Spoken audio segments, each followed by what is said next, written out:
अकेले हमें जीवोगे जान जान गे कैल तोर प्यार याद दिल से न निकालो कैसे अकेले हमें जीवोगे जान।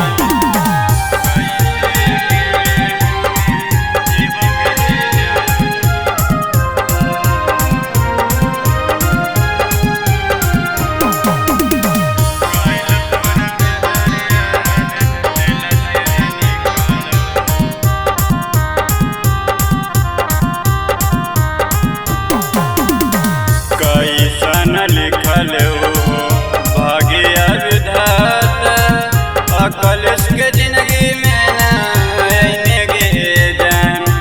कैसन लिखल हो भाग्य विधाता अकल के जिंदगी में आने गे जान।